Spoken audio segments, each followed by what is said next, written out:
오늘이 우리가 예배 가운데 말씀과 찬양과 기도로 하나님을 구하고 찾으면 우리 인생의 문제는 해결될 수밖에 없어요.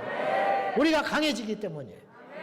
문제가 설령 그대로 있다 할지라도 그 문제를 돌파할 능력이 생기고 그 문제를 해석할 지혜가 생기는 거예요. 하나님의 은혜로. 이보다 귀한 게 어디가 있겠습니까?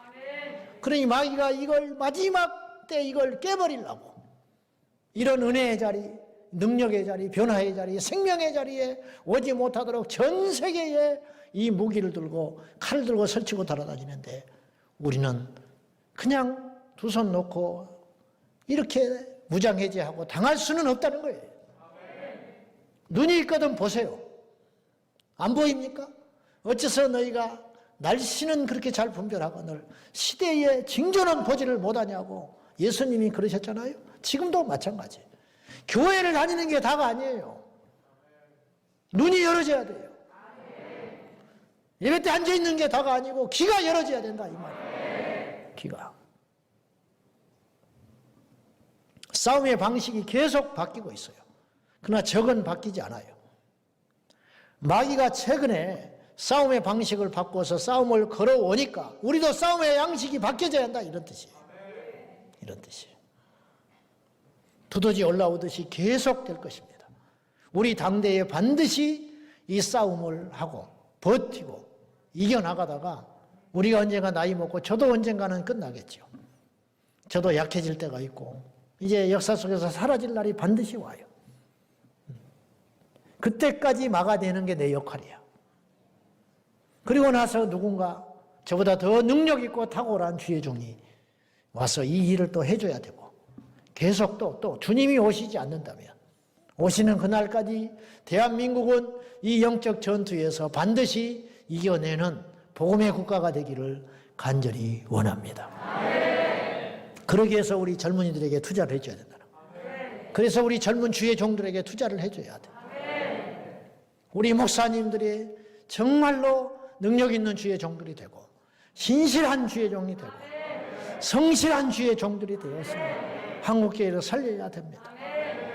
제가 주제 넘지만은 그 한 알의 미랄이라도 되고 싶습니다. 우리 다음 세대들을 잘 키워야 돼요.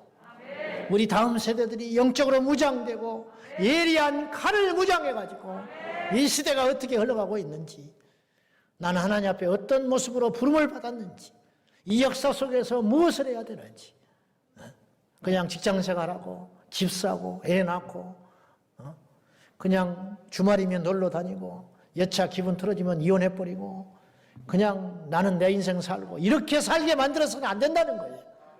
진정한 가치가 무엇인지 하나님께서 부르신 그 목적이 무엇인지를 그 아이들의 심장에 비록 공부를 못하는 아이들도 있고 직장이 변변치 않은 아이들도 있고 바둥바둥 살아보려고 하지만은 재주가 미천해서 출세를 못한다 할지라도 저들이 예수 안에 살게 만들어야 한다 이 말이에요. 예수 안에서. 그래서 아둘람을 시작하는 것이고 유치원을 하는 것이고 날마다 치열한 전쟁이에요. 날마다. 공교육을 아직도 믿고 있습니까?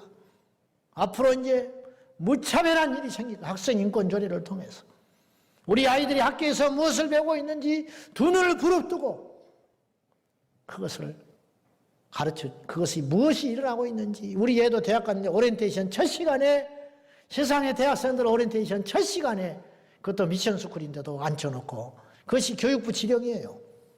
젠더 교육 받았어요. 오리엔테이션에. 세상에 할 게 그렇게 없어요.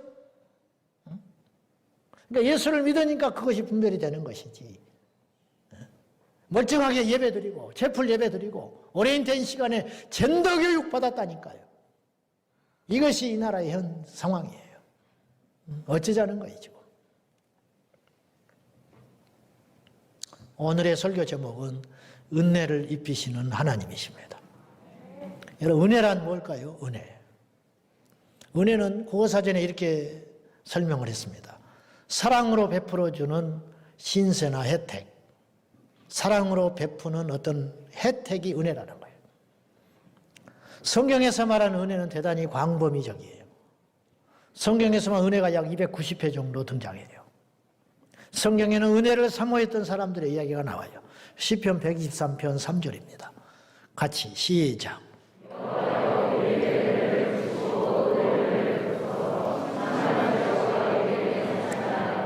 이 다윗이 하나님 앞에 이렇게 기도를 해요. 여호와여 우리에게 은혜를 베푸시고 또 은혜를 베푸소서. 그 은혜가 무엇이길래 은혜를 재차 구하고 있는 거예요. 은혜를 주십시오. 은혜를 주십시오. 사무엘상 1장 18절에서도 자 한나가 은혜를 구합니다. 시작.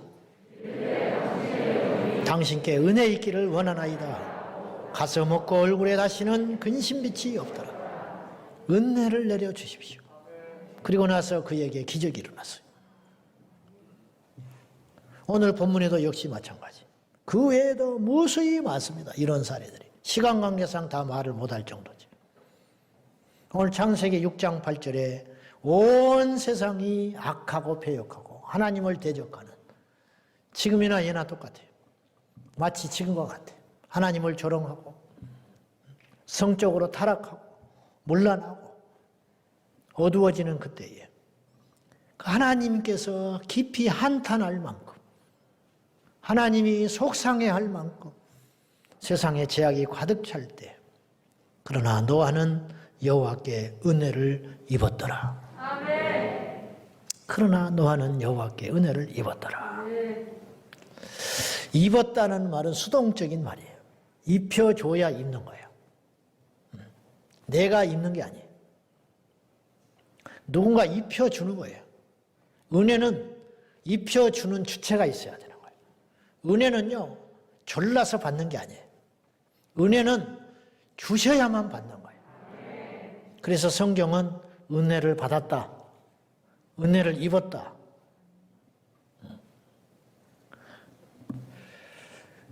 은혜를 베푸신다. 베푸신다는 말이 뭐예요? 줘야 받는 거예요. 줘야. 이게 은혜의 특징이에요. 은혜는 수동적이고 받는 사람이 수동적으로 뭔가를 하는 게 아니고 주셔야만 받을 수 있는 게 은혜예요. 그러니까 안 주셔도 할 말이 없어요. 주시면 감사하고 안 주시면 할 말이 없는 게 은혜라는 거예요. 은혜란 하나님이 주시는 것인데 마리아는 누가복음 1장 28절에서 이러한 하나님의 신탁을 받습니다. 다 같이 시작. 주께서 너와 함께 하시도다 하니. 가브리엘 천사장이 나타나서 마리아에게 나타나서 이르되 은혜를 받은 자야 평안을 지어다. 그 당시 수많은 여인들이 있었는데 하나님이 너에게 은혜를 주신다.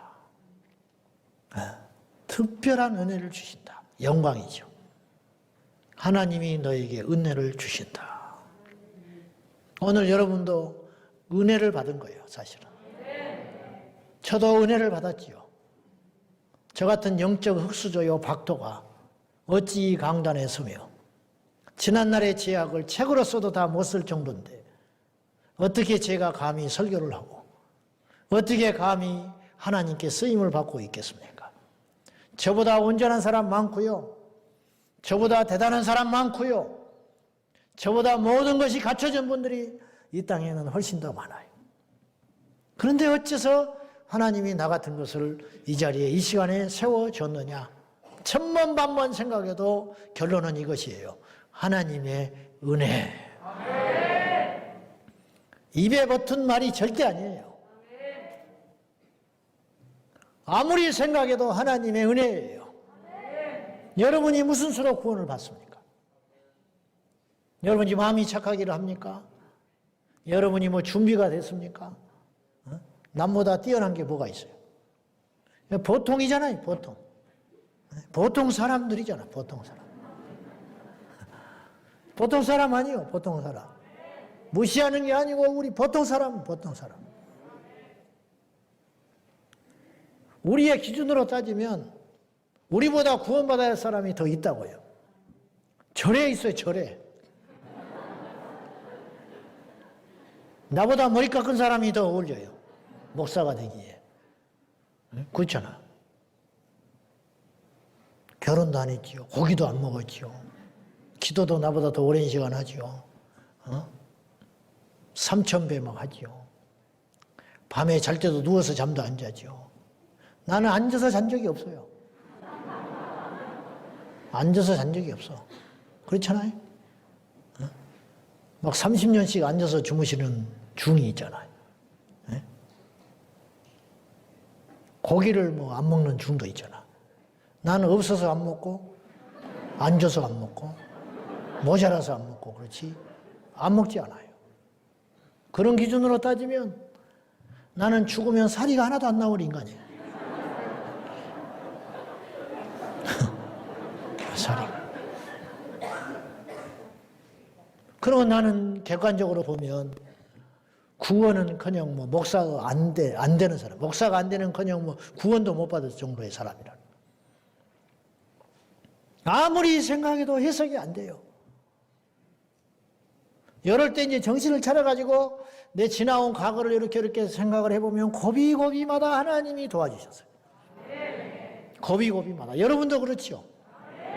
그걸 뭐라고 하냐면 고비고비마다 하나님 은혜를 주신 거예요. 은혜를. 그래서 오늘 우리가 여기에 있는 거예요.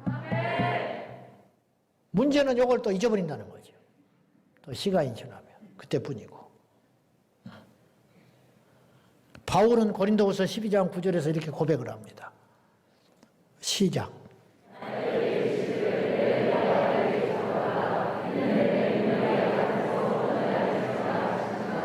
그러므로 도리어 크게 기뻐함으로 나의 여러 약한 것들에 대하여 자랑하리니 이는 그리스도의 능력이 내게 머물게 하려 함이라. 바울이 은혜를 엄청 받았다는 거예요. 자기의 육체의 가시가 있을 때 하나님께 3번 기도했더니 하나님께서 응답을 하시기를 내 은혜가, 하나님의 은혜가, 하나님의 카리스, 하나님의 은사, 하나님의 선물이, 내가 너에게 준 선물이 너에게 충분하다. 더 이상 받지 않아도 된다. 지금 네가 갖고 있는 그 선물과 능력과 은혜로 충분하다. 여기서 더 받으면 너에게 해롭다. 그렇게 말씀을 하실 정도로 바울에게 은혜를 듬뿍 주셨다는 거예요. 바울도 고백을 해요. 나의 나된 것은 하나님의 은혜로다. 나를 능하게 하신 그리스도 예수께 감사함은 나를 충성되이 여겨 내게 직분을 맡기심이니 전에는 내가 해방자요 방해꾼이었다고. 전에는 복음을 방해하고 교회를 해방하고 잔액하던 그런 죄인 중에 괴수였는데 하나님께서 나를 뽑아내셔서 나보다 더 좋은 사람, 나보다 더 성실한 사람, 나보다 더 깨끗한 사람, 나보다 더 온전한 사람이 얼마든지 있는데 하나님이 왜 나 같은 것을 부르사 은혜를 주셨는지 나는 이해가 되지 않는다고. 바울이 그렇게 고백을 하는 거예요. 제가 자주 고백하지만은 저는 평균 이하의 집안에서 살았어요. 특별히 잘 살자는 걸 내가 원하는 게 아니고 제가 이런 부끄러운 고백을 하는 거 부끄러운 것도 아니고 사실 고백을 하는 이유는 여러분에게 힘을 내라고 하는 이야기예요. 힘을 내라고. 평균 이하의 수준의 가정에서 자랐어요. 장점도 있고 단점이 있는데 단점은 상처가 있다는 것이고 장점은 일찍 철이 든다는 거예요. 일찍 철이 들었습니다. 그래서 항상 비교하고 항상 평범한 행복과 그걸 원했지만은 나에게는 그런 복이 없었어요. 그런데 내가 예수님을 만났어요. 그리고 깨달았어요. 나는 불행한 사람이 아니라는 것을. 그때서야 깨달았어요. 예수님을 믿고. 왜냐하면 내가 구원을 받았거든요. 왜냐하면 내가 하나님의 자녀가 됐거든요. 하나님의 자녀가 된 것을 아무나 누릴 수 있는 게 아니더라고요. 근데 이 엄청난 것을 스스로 차고 나가려고 하는 어리석은 인생들이 너무 많지요. 무슨 불평이 이렇게 많습니까? 뭘 더 바라십니까? 뭘 더 원하세요? 바울이 고백했다잖아요. 내게 은혜가 족하다고. 예수님은 충분하다고. 더 이상 필요 없다고. 육체의 가시가 제거되지 않아도 바울은 그 뒤로 기도하지 않아요.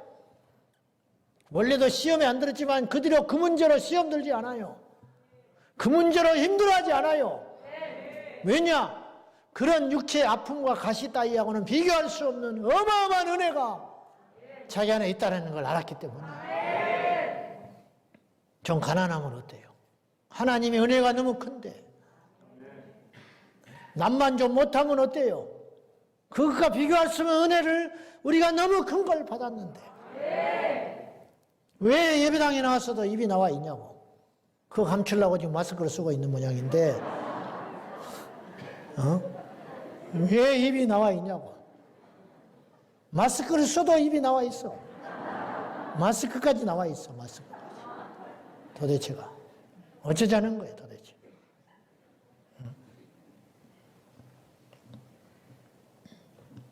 우리가 은혜를 받았다는 표현은 예배할 때 뭔가 이렇게 다른 예배와 다를 때 오늘 은혜가 있다 이런 표현을 하죠. 표현을 잘 못해. 뭔가 특별한 느낌, 특별한 경험, 생겨 울지 않는데 오늘 찬송할 때 운다든지 뭐 이럴 때 은혜를 받았다. 옆 사람이 아이고 오늘 은혜 받았구만 이렇게 표현하잖아요. 그런 식으로 굉장히 광범위한 의미로 은혜를 받았다라는 표현을 써요. 근데 성경에는 은혜는 단순히 그렇게만 개인적 신앙 체험을 가지고 은혜를 받았다, 못 받았다 그렇게 말하기에는 사실은 다 해석할 수 없어요. 성경의 사례들을 봐야 돼요. 은혜를 받은 사람들의 앞뒤가 어떻게 됐는지. 과연? 자, 오늘 본문에 노아가 은혜를 입었더라 그랬어요. 하나님께서 노아에게 은혜를 주지 않았으면 노아도 끝나는 거예요. 무슨 말인지 알지요? 노아가 의롭기 때문에 하나님께 쓰임받았다고도 볼 수 있지만 하나님께서 노아에게 은혜를 입혀 주신 것이다 이 말이에요. 아브라함을 하나님 불렀어요. 도대체 아브라함에게 무슨 특별한 것이 있었을까요? 특별한 것이 있을 수도 있지만 사실은 하나님께서 그를 부르신 은혜가 더 큰 거예요. 이것. 다윗이 하나님께서 은혜를 주셨지요. 다윗에게. 본인도 알아요. 그래서 은혜를 찬송하는 거예요. 그거. 베드로도 고백은 안 했지만은 그가 어떻게 살았는지 알잖아요. 예수님을 어떻게 따라 나섰으며 중도의 예수님을 몇 번이나 부정했으며 주님의 마음을 얼마나 아프게 했는지 자기 자신이 누구보다 잘 알 거 아니요. 그런데 다시 찾아오신 주님께서 베드로를 만나주시고 은혜를 주셨어요. 그 은혜의 힘으로 베드로는 십자가에서 거꾸로 매달려 죽은 거예요. 은혜가 크면 어떤 것도 희생이 아닌 거예요. 죽은 자를 살려냈는데 무엇이 아깝겠습니까? 죽은 자를 살려주는 앞에 무엇을 못 드리겠습니까? 이게 은혜 받은 사람의 자세잖아. 이것이. 다시 돌아가서 성경에서 말하는 은혜를 입었다, 은혜를 베푸셨다, 은혜를 받았다 이런 식의 은혜를 받은 사람들의 특징이 있는데 노아가 은혜를 입은 다음에 어떻게 살았느냐를 봐야 돼요. 그러면 우리도 은혜를 헛되이 받지 않게 돼요. 은혜는 헛되이 받는 사람이 있어요. 은혜를. 그래서 고린도후서 6장 1절에 하나님과 함께 일하는 자로서 명하노니 하나님의 은혜를 헛되이 받지 말라. 이 말은 정확히 표현하면 이런 뜻이에요. 하나님께 받은 은혜를 헛된 것으로 만들지 말아라. 하나님이 우리에게 주신 은혜는 그저 주신 은혜지만 우리는 그저 받았지만 주님은 그저 주신 게 아니에요. 무슨 말이냐면 내가 우리 자식에게 100만을 줄 때 그 자식은 그저 받았어요. 우리 아버지는 돈 많아 철딱서니 없이 그렇게 생각하며 돈을 받을지 몰라. 네. 우리 아버지는 100만 원 아무것도 아니야. 그렇게 말할지 몰라요. 우리가 하나님 앞에 꼭 그런 자세를 가질 수 있어. 무슨 말이냐? 이 우주 만물의 주인이 하나님이신데 뭐 그까짓 거 뭐 주시냐? 이 병 하나 못 고쳐주시냐? 당연한 거 아니냐? 이렇게 말할 수 있잖아요. 하나님이 얼마나 큰 분인데 내 병 하나 못 해결해 주겠냐는 거야. 하나님께는 너무 당연하고 당연한 것이다. 그렇게 말할 수 있지만 내가 100만 원을 내 자식에게 줄 때는 그 100만 원을 얻기 위해서 얼마나 많은 땀을 흘려야 하고 얼마나 자존심을 굽혀야 하고 얼마나 고생했는지 이루 말할 수가 없어요. 우리 하나님께서 우리에게 은혜로 베풀어 주신 그 은혜라는 것은 우리가 가만히 앉아서 받았고 앉아서 받았지만은 주님은 그 은혜를 우리에게 베푸시기 위하여 어떤 희생을 치렀냐면 그의 독생자 예수 그리스도를 십자가에 내주셔서 죽이기까지 희생해 주신 그것으로 인하여 우리에게 은혜를 주신 것이라는 거예요. 그러니까 그 은혜는 절대로 헛된 것이 아니라는 거예요. 그래서 보네포 목사님이 말한 것처럼 값싼 은혜의 주인공이 되지 말라는 거예요. 은혜를 쉽게 받아서 쉽게 잃어버리는 자가 되지 말고 그 은혜를 가치 있고 값지게 여기라는 거예요. 값지게. 이 예배 한 번을 드리기 위해서 예수께서 십자가에 죽으셨다. 내가 이 시간에 기도하는 예수의 이름으로 기도하기를 위해서 주님께서 십자가에 죽으시고 우리에게 허락하신 이름, 그 고귀한 이름이 예수의 이름이다. 너희가 지금까지는 구하지 않았으나 이제는 구하라. 특권이에요, 특권. 제자들에게만 그렇게 말하셨어요. 지금까지는 그렇게 구할 수 없다. 선지자들이 내 이름으로 구한 적이 없다. 그러나 이제는 내 이름으로 구하라. 그리하면 주님께서 들어주신다고 말씀하십니다. 엄청난 은혜지요. 우리가 어떻게 예수의 이름으로 귀신을 쫓아냅니까? 모세도 귀신을 못 쫓았어요. 놀랍지 않아요? 그러나 여러분이 예수 이름으로 귀신을 쫓아낼 수 있습니다. 할렐루야! 쫓아낼 수 있어요. 우리에게 능력 있는 게 아니에요. 교회학교 아이도 귀신 쫓아냅니다. 교회학교 아이도 병든 자에게 손 얹으면 낫습니다. 필요하면 그렇게 해요. 못할 것 같습니까? 하나님이 하세요. 이게 은혜거든요. 배우기를 했습니까? 그것들을 어디 가서 체험하기를 했습니까? 노력을 했습니까? 그냥 예수 이름의 권세로. 저는 고등학교 1학년 때 귀신 쫓았다니까요. 저만 쫓았나요? 믿는 자는 다 쫓았어요. 우리 친구들 쫓아냈어요. 예수의 이름으로. 고등학교 1학년 때. 나만 특별한가요? 천만에 이영도 목사님은 초등학교 6학년 때 교회 십자가탑에서 기도하다가 영이 열려가지고 귀신 쫓아내고 동구밭까지 예수의 이름으로 귀신 쫓아내고 승리하셨네, 승리하셨네. 주의 이름 찬송하면서 집으로 돌아왔다니까요. 초등학교 6학년 때. 능치 못할 일이 없어요. 이게 은혜로 주신 선물이에요. 도대체 우리가 이런 은혜를 어디서 받냐고, 이런 능력을 어디서 받냐고.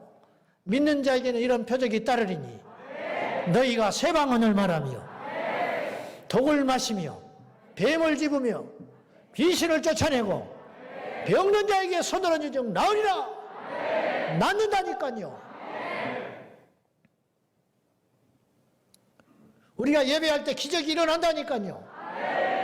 우리 교회에서 예배할 때 병든 자가 낫는다니까요. 지금까지 그랬고 오늘도 나을 것이고 다음에 또 보시라고요. 이게 다 은혜예요. 이런 권세와 능력과 뭘로 이걸 누리냐 이 말이에요. 다른 사람들은요, 세상의 권세를 다 쥐고 있는데도 자기의 미래가 불안하고 자기 사업이 불안하고 자기 자식이 걱정이 돼가지고 무당한테 가서 벌벌 떨면서 손을 비비고 돈을 갖다 바치면서 부적한장 쓰다가 붙여놓고 팬티에다가 여갖고 다녀라, 주머니에다 넣어놔라, 가방에다 넣어놔라, 시험 볼 때 이사도 마음대로 못하고 이사 날짜도 봐서 가고 궁합을 봐서 결혼을 시키고 이 짓을 하고 물건 새로 들어오면 고사를 지내고 차를 새로 사면 돼지머리 갖다 놓고 고사를 지내고 지금이 어떤 때인데 이런 짓을 하고 살아요. 어리석어서 겁이 나서 두려워서. 우리는 말이죠, 언제든지 가요. 언제든지 비만 안 오면 가. 선 없는 날 그런 거 우리는 따지지도 않아. 뭐 이사 간 집에 뭐 전에 뭐 무당이 살았다 필요 없어. 집값만 싸면 들어가. 그래 안 그래요? 무당 아니라 무당 할아버지가 살아도 필요 없어. 그게 무슨 필요가 있어? 갔더니 막 부적이 덕지덕지 붙었다 더러서 그냥 싹 떼어버리는 거야. 그거 뭐 누런 거에다가 뻘겋게 써가지고 더럽게 뛸 필요도 없어. 그냥 벽지 붙여버려. 안 떨어지면 벽지 붙여버리면 되는 거야. 무시하는 게 아니요. 그만큼 우리가 주의 은혜 가운데 강하다는 뜻이에요. 강하다는. 이걸 도대체 이런 돌파와 이런 능력과 이런 힘과 자신감이 어디서 온 것이냐? 주님의 은혜로 받은 것이다. 우리의 노력을 해서 얻은 게 아니잖아. 우리가 막 애써가지고 10년, 20년 몸부림치고 해가지고 겨우 깨닫게 되고 이기고 이렇게 해서 하나를 터득하고 그런 게 아니잖아.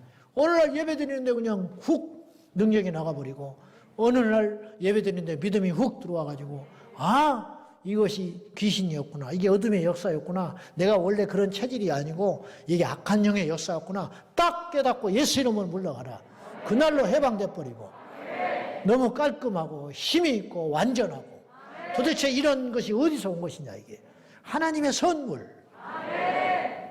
은혜로 주신 것들을 알게 하려 함이라. 은혜로 주신 것들을 알게 하려고 말씀이 존재하는 것이라는 거예요.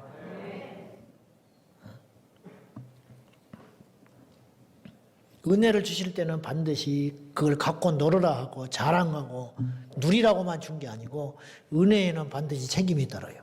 그것이 사명이에요. 노아가 은혜를 입은 다음에 어떤 일이 벌어졌냐.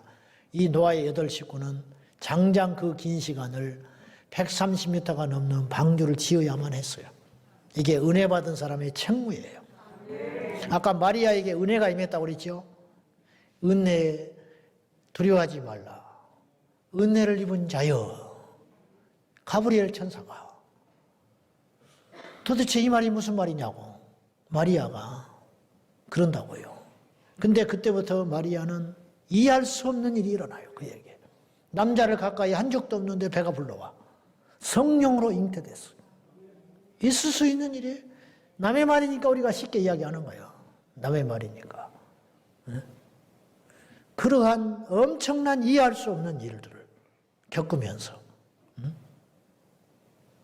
그러나 마리아는 그 은혜를 받은 다음에 이렇게 고백을 해요. 누가복음 1장 38절인데요. 자, 시작. 마리아가 이르되 내게 이루어지이다. 천사가 떠나고. 마리아가 이해했어요. 하나님이 내게 은혜로 주신 것이 무엇인지를. 그리고 은혜를 받은 다음에 나는 어떤 대가를 치러야 되는지. 그래서 알겠습니다. 주의 말씀이 이 여종에게 이루어지기를 원합니다. 이거 절대 적은 믿음이 아니에요. 그 모든 걸 감수하겠다는 거예요. 그것이 은혜라면 내가 그 은혜에 대한 대가를 치르겠다는 거예요. 이것이 믿음이죠. 바울도 이방인의 사도가 돼요. 은혜를 입은 다음에 이방인의 사도가 되어서 열토막 나서 죽어요. 모든 걸 버렸지요. 은혜는 다시 말하지만 하나님께서 특별한 일을 위해서 특별한 시기에 특별한 사람들에게 부어주시는 전적인 선물입니다. 오늘 이 자리에 오신 여러분에게 이 은혜가 있기를 바랍니다. 정말이에요? 고달플 텐데 잘 생각하고 대답을 해보시오. 이 은혜를 받으실래요? 방주를 질 수 있겠어요?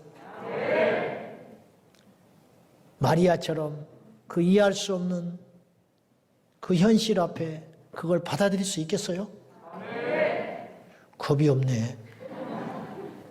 바울처럼 혹독하게 로마의 시민권도 버리고 그 믿었던 쟁쟁한 친구들과 다 헤어지고 이방인의 사도로 바다의 위험을 무릅쓰고 풍랑의 위험을 무릅쓰고 강도의 위험을 무릅쓰고 도적의 위험을 무릅쓰고 맹수의 위험을 무릅쓰고 침뱉음을 당하면서 그 길을 걸어갈 수 있겠어요? 그게 은혜인데? 야, 여러분에게 이런 믿음이 있는 것 같아. 하나님이 그런 은혜는 안 주실 것 같다.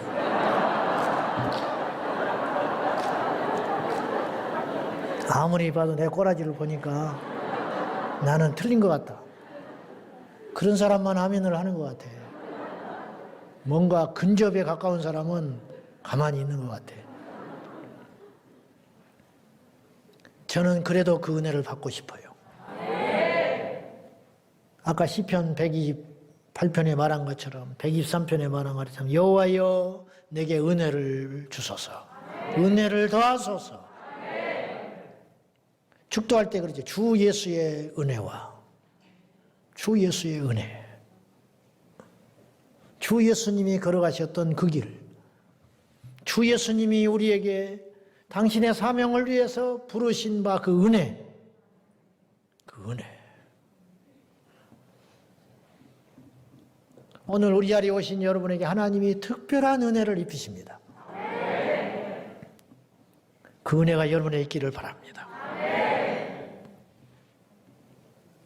그러면 은혜를 받고 은혜를 유지하는 비결이 현실적으로 우리에게 남아있어요. 여러분 받는다고 그랬으니까 한번 이걸 고민해 보자는 거예요. 은혜도 유지해야 돼요. 은혜를 주시기도 하지만 거두기도 해요. 사울 왕이 은혜를 입었어요. 절대 자격 없는 존재거든요. 소심하고 능력도 없고 키만 컸어. 근데 사울이 왕이 됐어요. 얼마나 인정을 못 받았는지 주위에서 비웃었습니다. 이런 자가 왕이라니 대놓고 앞에서 웬만하면 면박을 주지 않죠. 그의 귀에 들리도록 사람들이 조롱을 했을 정도로 자격이 미달인 왕이 된 거예요. 근데 하나님이 은혜를 줬어요. 자격 없는 자에게 주는 선물이 은혜라는 것이거든요. 그래서 사울이 왕이 된 거예요. 하루아침에. 왕이 됐는데도 일전에 설교했지만 왕이 됐는데도 불구하고 왕의 일을 하지 않고 농사 짓고 있었다니까. 이런 한심한 왕이 어디가 있어. 세상에. 그러다가 전쟁 났다는 소리 듣고 성령 받고 하나님의 영이 임해가지고 하루아침에 능력 있는 왕이 돼버리는 거예요. 이게 은혜예요. 여러분, 병을 고칠 수 있는 재주가 있어야 병 고치는지 아세요? 하나님이 함께하면 병 고쳐요. 대단한 학위가 있어야 강단에서 하나님 말씀을 제대로 전한지 아세요? 베드로가 신학대학 나왔습니까? 신학대학 나오지 말고 목회라는 뜻이 절대 아니고 제 말씀을 잘 이해할 거야. 하나님의 은혜는 그 모든 걸 초월하는 능력이 된다 이 말이에요. 무디 선생이 신학을 제대로 해서 설교자가 됐냐고. 그는 문법적으로 계속 틀린 말을 너무 많이 했대요. 그래서 조롱하고 비웃었대. 그러나 그 잘못을 지적하고 똑똑한 사람들은 불이 안 나가. 그러나 무디에게는 하나님이 함께 하셨어요. 이게 은혜지요. 엘리야에게 하나님이 함께 하니까 하늘에서 불이 내리잖아요. 우리도 이러면 되는 거예요. 이 강단에 하나님의 은혜가 있는 한 우리 교회는 무너지지 않아요. 그렇지 않겠습니까? 하나님의 은혜가 떠나면 아무리 잘 지어진 성전도 성전이 아니죠. 아무리 똑똑한 사람도 필요가 없지요. 하나님의 은혜가 머물 때 그 인생과 공동체와 가정은 온전해질 수 있다. 사울에게 은혜가 임했어요. 그렇잖아요. 근데 사울이 하나님을 떠나니까 그 은혜가 떠나버리고 마는 거예요. 은혜를 거두셨어. 그리고 사울은 그때부터 나락에 떨어지기 시작하는 거예요. 무슨 말이냐? 은혜라는 것은 임하기도 하지만 거두기도 하신다는 거예요. 그러니까 우리에게는 숙제가 있는 거예요. 은혜를 입어야 하고 받은 은혜를 우리 주님 앞에 갈 때까지 유지하고 가야 된다는 거예요. 여기 이제 우리에게 숙제로 남아있는 거예요. 은혜는 누가 받냐? 은혜는 가치를 아는 자가 받아요. 가치를 아는 자. 바울은 그 가치를 알기에 그 은혜 안에 거하기를 위해서 몸부림을 쳤어요. 그래서 그 은혜가 떠나면 나는 아무것도 아니라는 걸 알았어요. 그래서 그는 세상의 모든 지식을 배설물로 여겼어요. 이건 별로 중요한 게 아니라는 거예요. 그 은혜가 있는가. 오늘 이 강단에도 은혜만 있으면 하나님께서 무슨 일을 하세요? 은혜만 있으면 여러분들이 거듭날 수 있고요. 은혜만 이 자리에 있다면 여러분의 병이 낫고요. 이 강단에 은혜만 있다면 여러분에게 귀신이 떠나가요. 그러나 그 은혜가 없다면 아무리 쟁쟁한 학자가 이 자리에 와서 설교를 오랜 시간 하고 피를 토하고 해도 은혜가 없다면 끝나는 거지. 그 은혜는 가치를 아는 자에게 임한다. 그러니까 마리아에게 처음에 그 은혜를 주신다 할 때 깜짝 놀랐지만은 가브리엘의 설명을 듣고 너에게서 날짜가 인류를 구원할 자라는 것을 알고 마리아가 이것을 감당하는 것은 엄청난 대가가 있지만 그 대가에 비해서 받은 은혜의 가치가 너무 큰 것을 알기 때문에 마리아가 주의 말씀이 여종에게 이루어지이다. 그래 받아들이잖아요. 왜 받아들이느냐? 그 가치를 알기 때문에, 그 은혜의 가치를 알기 때문에 받아들이더라 이 말이에요. 받아들여. 그 은혜의 가치를 알기에 어차피 천국도 그 가치를 아는 자가 가는 거예요. 어차피 예배도 그 가치를 아는 자가 드리는 거예요. 선교도 예배의 가치, 선교의 가치를 아는 자가 선교하는 거예요. 그렇잖아요. 억지로 안 돼. 절대 안 돼. 죽었다 깨어나도 안 돼요. 차별금지법, 포괄적 차별금지법 반대하는 거 가치를 아니까. 이걸 막는 것이 얼마나 중차대한 가치가 있는지를 아니까 길거리에 나서는 거예요. 전에 국회에 나갔을 때 우리 집사님이 아이 하나를 평일인데 코로나가 풀렸는데도 학교를 안 보내고 데리고 왔어요. 그래서 왜 학교를 안 보내고 데리고 왔습니까? 그랬더니 현장 학습으로 처리하고 데리고 와버렸다는 거예요. 왜냐? 학교 가서 공부하는 것보다 이것이 국회 앞에 가서 한 2시간 서 있는 것이 훨씬 가치가 있는 일이라는 거예요. 얘한테 훨씬 좋은 산교육이라는 거예요. 생생하게 보라. 이 세상이 어떻게 흘러가고 있는지, 이 폐간 세대에 영적 전쟁이 어떻게 일어나고 있는지, 산신앙 교육을 시킨다고. 이건 돈으로 따질 수 없는 가치 있는 일이기 때문에. 야, 억지로 되냐 이 말이에요. 데려온 엄마나 딸 하나서 자식이나 다리가 아프니까 막 이렇게 하더만. 애가 들고 있다가 엄마가 또 다리를 가서 막 만져주고. 그렇게 사는 거예요, 우리 인생은. 그렇게 못 살아서 안달이죠. 모두 다 그렇게 살아야 되는데. 모두 다 그 은혜 가운데 거해야 되는데. 그걸 못하는 거야. 이슬람을 막아내는 일의 가치, 다음 세대를 교육시켜서 키우는 일의 가치, 그것이 얼마나 소중한 줄 아니까 이대로 잊지 못하는 거죠. 에서는요, 장자권의 가치를 몰랐어요. 세상에 팥죽 한 그릇에 자기 장자권을 팔았어요. 눈에 안 보인다고. 당장 필요 없다고. 팔고 나서 나중에야 깨달았지만 돌이킬 수 없었어요. 가치를 아는 자.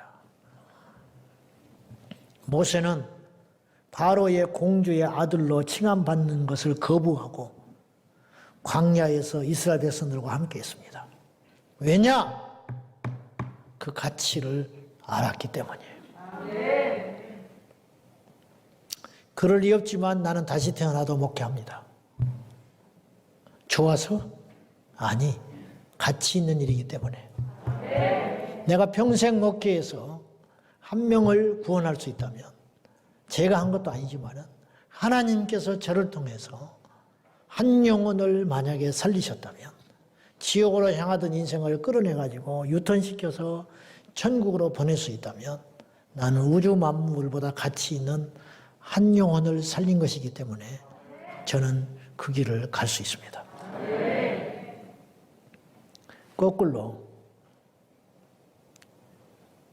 한 사람을 실족시켰다면 하나님의 일의 그 가치와 귀중함과 소중함을 모른 채 어리석게 발로 차버리고 세상으로 갔다면 그 인생은 가장 어리석은 인생일 것입니다. 물론 그리고 나서 세상에서 호의호식하고 잘 살 수 있어요. 그러나 그건 세상에서 제일 어리석은 선택을 한 사람이다. 이런 뜻입니다. 여러분, 은혜를 받으려면요, 겸손해야 됩니다. 두말하면 잔소리예요. 야고보서 4장 6절 시작. 그러므로 일렀으되 하나님이 교만한 자를 물리치시고 겸손한 자에게 은혜를 주신다 하였느니라. 너무 당연한 이야기 아니에요? 물은 아래로 흐르고요. 은혜는 겸손한 자에게 가는 거예요. 당연한 이야기예요. 근데 쉽지 않아요. 항상 부족함을 느끼고 항상 하나님께서 나와 함께 하시기 때문에 내가 이렇게 살고 있다는 걸 잊지 않고 항상 남을 나보다 낮게 여기고 항상 배울 것이 무엇이 있는지를 머리를 조아리고 어디를 가든지 누구를 만나든지 배우려고 하는 자들이 은혜를 입는다 이 말이죠. 판단하고 가르치려고 하고 나대는 자는 은혜가 비껴가 버려요. 예수님을 처음 태운 나귀가 있었어요. 길들여지지 않은 사람이 한 사람도 타보지 않은 순결한 나귀를 주님이 타신 거죠. 순결한 나귀.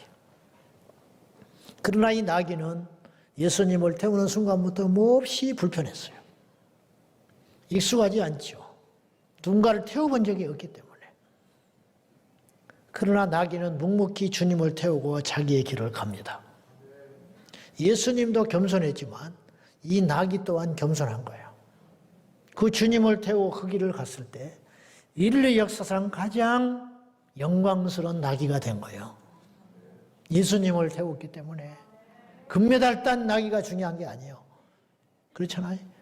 종자 좋은 수십억짜리 말이 중요한 게 아니고 인류 역사상 누가 하나님의 아들을 태웠습니까?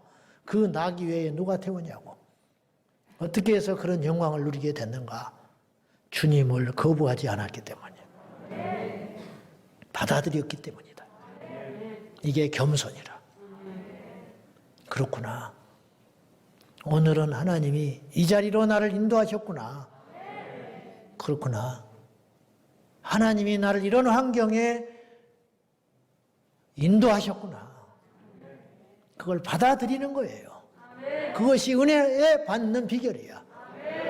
요셉이 거부하지 않아요. 요셉이 받아들이잖아요. 종으로 팔려갔을 때 얼마나 억울했겠어요. 옥에 들어갔을 때 얼마나 할 말이 많았겠어요. 파렴치한으로 몰아가지고 강간범으로 몰아가지고 그것도 주인을 욕보인 얼마나 많이 고문당하고 매질을 당하고 침뱉음을 당하고 무시를 당하고 더러운 놈이라고 판단을 받았을까. 그러나 요셉은 그 속에서도 묵묵히 충성을 합니다. 그랬더니 종무가 됐어요. 그것이 겸손이라는 거지. 그랬더니 은혜를 입었어요. 그랬더니 하나님이 함께 했어요. 기억하세요. 하나님은 겸손한 자에게 은혜를 주세요. 손을 들고 찬송하자 그러면 손을 들어야 되는 거야. 이게 겸손이에요. 왜 안 드냐고, 왜? 뭐가 잘나서? 통성으로 소리를 내서 기도하자면 소리를 좀 내세요. 평생에 주여 세 번을 못하고 죽어. 평생에 주여 세 번을 못해. 평생에 찬송을 소리내서 한번 불러보지도 못해. 좀 목이 쉬어보고 가라고, 목이 쉬어보고. 하나님 앞에. 뭐 날마다 새 있어서 문제이기도 하지만은. 그게 겸손이에요. 그것이. 왕이라고 왜 무릎을 못 꿇어요? 돈이 있다고 왜 무릎을 못 꿇어요? 세상에서 높은 권세에 있다고 왜 하나님 앞에 못 앉느냐고. 힘 있는 사람은 뒤에 앉아야 돼? 세상에 높은 관직에 있는 사람은 예배 시간에 늦게 와야 되는 거야? 이게 지금 한국계 풍토 아니요? 있을 수 있는 일이라고 여겨집니까? 그러니까 방언도 못해. 통성기도도 못해. 뜨거운 성령의 불도 못 받아. 은혜를 못 받는 은혜를. 도대체가. 하나님은 겸손한 자에게 은혜를 주신다. 그리고 은혜의 자리에 나가야 은혜를 받는 거예요. 히브리서 4장 16절 다 같이 시작. 때를 따라 돕는 은혜를 잊기 위하여 은혜의 보좌 앞에 담대히 여기서 담대히 나가라는 말은 용기를 내서 나가라. 용기는요, 자기 걸 내려놓고 뛰는 게 용기예요. 용기는 주먹 들고 덤벼드는 게 용기가 아니고 내가 가지고 있던 선입견과 내가 가지고 있던 경험을 싹 포기하고 새로운 일에 내 자신을 던져보는 거. 오늘 여러분이 은혜를 받으려면요, 담대하게 하나님 앞에 나와야 돼요. 하나님 앞에 담대히. 그러면 그 사람은 은혜 받아요. 부흥회 때, 집회 때 앞자리에 앉아서 손을 든 사람이 은혜를 받지, 뒤에서 팔짱 끼고 있는 사람이 은혜를 못 받아요. 은혜의 보좌 앞에 와야 은혜를 받는 거예요. 그건 어쩔 수 없어요. 어쩔 수 없어. 그런 자세. 다윗사손 예수여 나를 불쌍히 여기소서. 소경거지 바디메오가 더욱 소리질러 주님을 찾으니까. 그 당시에 소경거지가 한둘이었겠어요? 그 당시 사연 있는 인생이 한둘이겠어요? 뽕나무에 올라간 삭개오가 겸손했기 때문에 은혜의 자리에 올라가서 주님을 보고 싶어서, 주님을 만나고 싶어서, 나를 찾는 자가 나를 만날 것이요, 그것이 믿음의 법칙이라는 거예요. 왜 교회까지 와서도 주님을 안 찾냐고. 교회까지도 와서 기둥 뒤에 앉아가지고 판단을 하고 있어요. 교회까지 와가지고. 교회까지 와서도 기도를 안 해요. 교회까지 와서도 주차장에서 머뭇머뭇하다가 늦게 온다고. 그럴 이유가 뭐가 있냐고 도대체. 왜 그러시냐고. 은혜의 보좌 앞에 담대히 나가라. 그 자가 은혜를 받는다. 그 자가 변화된다. 그 자가 복을 누리고 그 자가 능력을 받게 되는 것이라는, 이게 원칙이에요. 두 말하면 잔소리잖아요. 오늘 이 밤에 여러분에게 은혜가 있을 것입니다. 사모하는 자에게 은혜가 있는 거예요. 은혜의 보좌 앞에 오는 자가 있는 거예요. 옛날에는 교회마다 이런 게 있었어요. 이런 정신, 이런 스피릿이 있었다고요. 없어요 지금은. 신년초가 되면 이불을 둘러쓰고 기도원에 올라가는 행렬이 있었다고요. 자가용이 어디가 있어요? 버스 타고 그 눈길을 걸어가가지고 금식을 하면서 엎드려서 기도하고 주님 만나겠다고. 소나무 물이 뿌리 뽑아야 능력 얻는다고. 그런 야성적이고 진취적이고 도전적인 믿음이 있었다고. 믿음의 선배들이. 그래서 불을 받고 능력을 받고 권세를 받고, 그래서 새로운 삶을 살게 되고 하나님께 쓰임받게 되고, 그런 사람들이 많이 나왔어요. 지금은 없어. 저부터서. 어떻게 된 건지. 이론만 박식하고 안 되는 거예요 이게. 왜 그러냐? 주님을 향해서 사모하지 마음이 없는 거예요. 목마른 사슴이 신냇물을 찾기에, 내 영혼이 주를 찾기에 갈급하나이다. 주여, 내가 오늘 주님 만나야 됩니다. 주님 내게 능력을 주셔야 됩니다. 주님 나에게 권세를 주셔야 됩니다. 주님 이 문제를 해결해 주셔야 됩니다. 하나님 내 자식을 살려야 되겠습니다. 하나님 우리 집안이 다 뒤집어져서 예수 믿어야 되겠습니다. 이런 사생결단의 기도와 사모함과 이 열정이 은혜의 보좌 앞에 나왔어. 한 번을 구해서 안 되면 두 번을 구하고, 두 번을 구하지 않으면 네 번을, 8번, 16번, 32번을 구해서 끝까지, 마지막까지, 임할 때까지, 주실 때까지, 돌파될 때까지, 해결될 때까지, 받을 때까지, 얻을 때까지 포기하지 아니하고 은혜의 보좌 앞에 머리를 들이밀고 가라 이 말이에요. 그 자가 은혜를 받는다 이 말이에요. 할렐루야. 정말로 구하면 받아요. 정말로 삼위하면 얻을 수 있다고요. 오늘 이 밤이 여러분에게 그런 밤이 될 수 있기를 예수님의 이름으로 축원합니다. 마지막으로 오늘이 은혜 받는 날이에요. 고린도후서 6장 2절 다 같이 시작.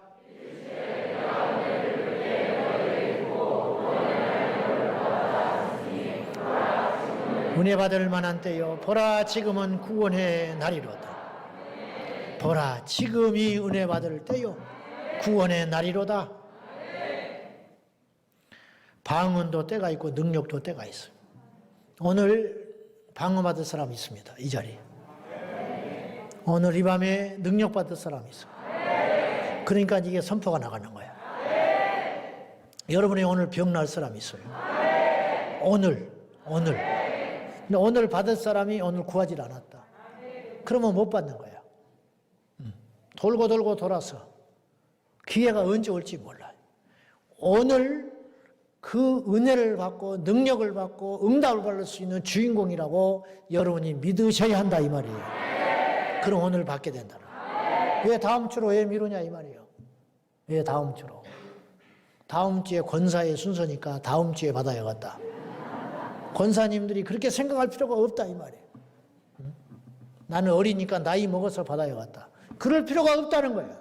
아이들도 은혜 받을 수 있어요. 나는 너무 늦었다. 나이 먹어서 이제 은혜 받았고 뭐 능력 받아서 뭐 할 거냐. 천만에 오늘 능력을 받아야 된다. 나이 초월, 우리 환경 초월, 지식 초월, 우리 살아온 지난날의 모든 것을 초월하는 거예요. 하나님만이 이것이 가능해요. 세상에는 다 따져요. 안 따지는 것 같지만 다 따진다고. 그러나 하나님 앞에는 차별이 없는 의인이 헬라인이나 유대인이나 복음의 능력에는 차별이 없다 이 말이에요. 저를 보면 알잖아요. 나 같은 게 뭐가 있냐고 내가 고백을 했어요. 마찬가지, 우리 모두가 마찬가지라는 거예요. 우리 모두가 이 밤에 은혜 받을 수 있습니다. 오늘 이 밤에 우리가 능력 받을 수 있습니다. 오늘 이 밤에 우리가 예수 이름으로 새로워질 수 있습니다. 그 은혜가 우리에게 있어야 한다는 거예요. 그리고 은혜를 받은다면은 그 은혜 받은 자답게 사명을 감당해라. 방언을 주신 이유는 기도하라고 방언 주신 거야. 내가 방언 받았네, 나 방언 받았네 자랑하라는 게 아니잖아. 병든 자에게 손을 얹어 낫는 신의 은사를 주신 것은 소리 소문 없이 약한 자들을 신방하면서 병 고치라고 주신 것이지 병 고치고 돈 받으라고 주는 은사가 아니라는 거예요. 복음 전하는 능력을 주신 자는 그 복음을 전하는 능력으로 죽은 영혼을 살리라는 것이지 몇 명 전도했다고 자랑하라고 준 게 아니라는 것이지. 그 사명을 잘 깨닫고 하나님이 왜 주셨는지 그리고 받은 바 은혜가 있으면 이 은혜가 예수님 만날 때까지 절대로 떠나지 않으려는 욕심, 거룩한 욕심, 저에게는 그것이 있어요. 주여 내게 이 은혜를 거두지 마십시오. 이 은혜를 거두면 나는 아무것도 아니고 마른 지푸라기와 같고 헛수아바이가 같고 아무것도 아닌 인형 막대기와 같으니 주여 이 은혜를 거두지 마십시오. 은혜를 거두면 저는 어떻게 이 목회를 하며 이 은혜를 거두면 우리 성도들을 어떻게 푸른 초장 실만한 물가로 인도한단 말입니까? 주여 은혜를 내리소서. 은혜를 베푸소서. 지난 17년 동안 부족하고 또 바쁘고 힘든 와중에서도 단 한 주도 어김없이 하나님 앞에 엎드렸을 때 말씀을 주셨고 주여 오늘은 어떻게 할까요? 도저히 말씀이 오질 않습니다. 그런데 하나님은 여지없이 10분 20분 만에 한 편의 설교를 주시고 그걸 작성하게 하시고 잘나서가 아니라 하나님의 은혜로 이렇게 겨우겨우 버텨가고 있습니다. 저만이 아니라 이 땅의 모든 주의 종들과 오늘 이 자리에 있는 여러분도 마찬가지입니다. 여러분이요 하나님은 우리에게 은혜를 베풀어 주기를 원하세요. 그 은혜를 포기하지 마십시오. 그 은혜를 헛되이 받지 마십시오. 우리 자녀들에게도 이 은혜의 강물이 흐르기를 원합니다. 우리 다음 세대에도 이 은혜의 강물이 더욱더 강력하게 흘러가기를 소원합니다. 우리 제자왕성교회 모든 지체들에게 오늘 영상으로 예배하는 모든 전세계의 성도들에게 이 은혜의 강물이 중단되지 아니하고 콸콸콸콸 흘러갈 수 있기를 흘러갈 수 있기를 주님의 이름으로 축원합니다. 오늘 이 밤에 주여 한번 따라 하십시다. 주여 나에게 은혜를 주소서. 주여 나에게 은혜를 주시옵소서. 할렐루야. 그렇게 주실 주님을 믿습니까? 그 주인공이 될 줄로 믿으십니까? 다른 사람이 은혜 받을 일이 아닙니다. 내가 받아야 됩니다.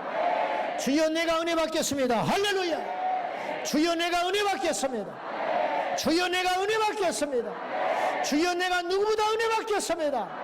할렐루야.